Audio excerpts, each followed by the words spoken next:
खबरों के सिलसिले को आगे बढ़ाएंगे और खबर शामिल कर लेंगे लुत्फ अली लुजवानी की रिपोर्ट के मुताबिक गांव दिलवंद में सैयदों सादात के घरों पर फलपोटो बरादरी का हमला, घरों को आग लगा दी गई और फिर बहुत नुकसानात किया। सैयद एक अजीम कौम है, सादात का बड़ा रुतबा है, सैयद से इंसाफ किया जाए। हम IG सिंध, SSP खैरपुर और SHO को DG और आला ऐवानों से भी मुतालिबा करते हैं कि पुरजोर अपील कर रहे हैं कि खुदारा सैयदों को इंसाफ किया जाए। इस हवाले से मजीद बात कर लेते हैं लुत्फ अली लुजवानी से। जी लुत्फ अली लुजवानी, आगाह कीजिएगा, इस हवाले से क्या तफसीलात हैं आपके पास?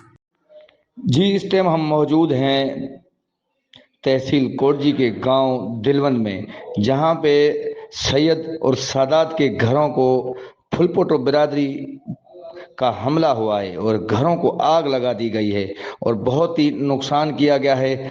सैयद एक अजीम कौम है और सादात का बड़ा रहबर है। सैयदों से इंसाफ किया जाए और हम उनका यही कहना है कि हम IG सिंध, SSP खैरपुर और SHO कोटजी को और आला ऐवानों से रिक्वेस्ट करते हैं और मुतालबा करते हैं कि हमारा इंसाफ किया जाए और इस मामले की शफाफ इंक्वायरी की जाए और फिल फॉर नोटिस किया जाए। जी।